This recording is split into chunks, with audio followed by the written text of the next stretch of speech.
we constantly did, we found ways to get outside the bubble, to be respectful of the press gallery and the work that they did, but also to get out around the province, to meet with local reporters at their outlets, and also to meet with business groups, community groups, so that we had a true sense as to what Nova Scotians were thinking and feeling, and communications in this day and age, and will increasingly be so. It'll be less about what's in the Chronicle Herald and elsewhere, and will be more focused on online. So I think that would be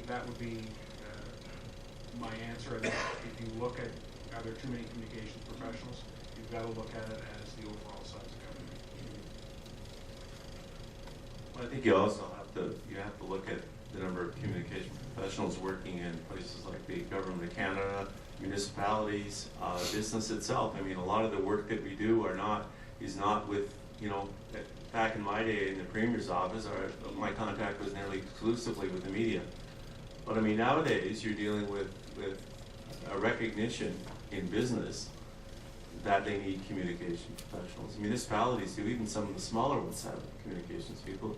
You're dealing a lot with other governments, all of whom have communication professionals as well. So I mean, it's the public has a right to know, and the government is very complex, and to try to explain it to people and to bring people, people will accept change if they're part of the process. And so I think there's a lot of emphasis now when planning communication strategies. The public component of it has become much more important, and we pay a lot of attention to our clients outside of business, and so no, I don't think every single premier, I think, for part of their election strategy was always, well, when we get in, we're going to cut the size of communications in Nova Scotia because there are too many communicators. As soon as they get in within a week, it's like, hey, we need some more. So I mean, it's I don't know if it's a good thing or a bad thing, but there is that demand, there is work. I know people who work in the business work extremely hard, and I don't think that we have too many people anywhere right at the moment. It's hard to add the answers. It's a very good question.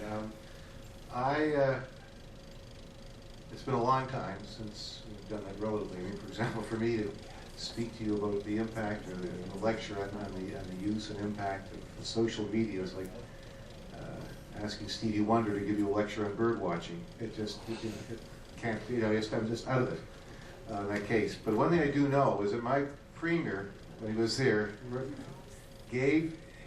built his political reputation on.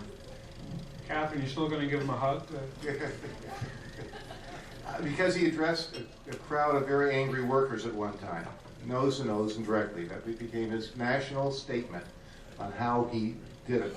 And we, when we went into the office, wanted to continue this, and I wanted to continue this, and he wanted to continue it. And people who know Ross back and know that he is very, very, accessible, direct, what have you.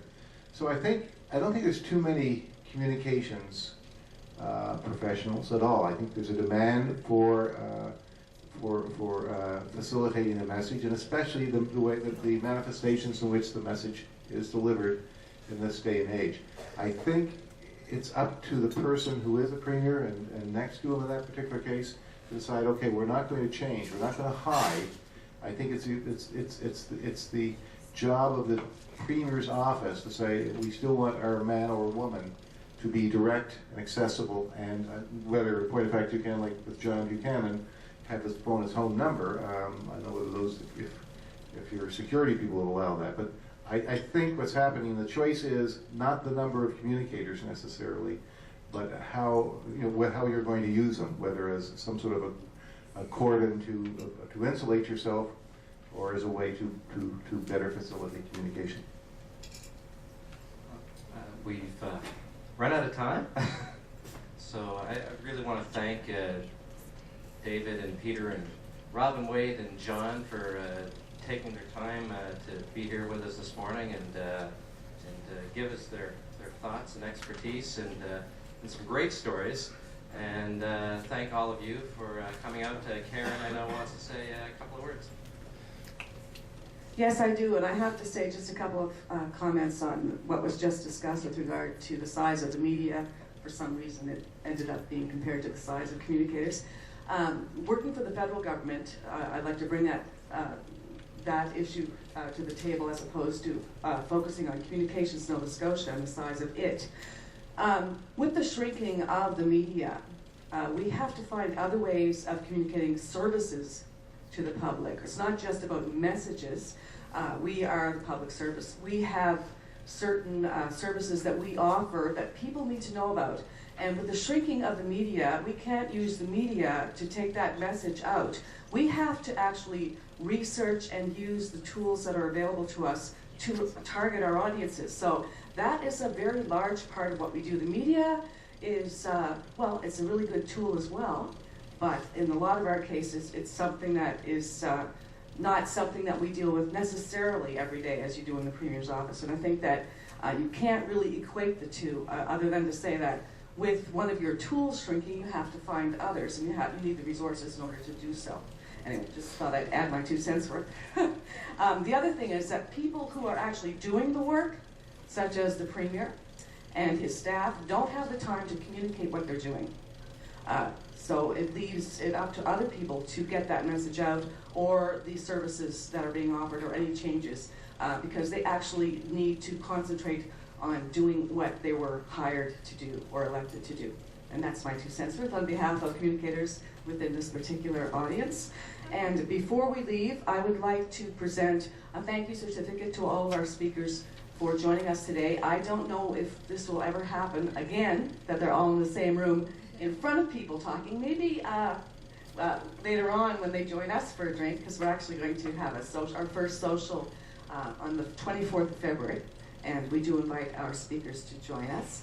And before you go, I would like to offer you our thanks for taking the time to come out and share very vividly and sometimes amusingly your experiences in the Premier's office.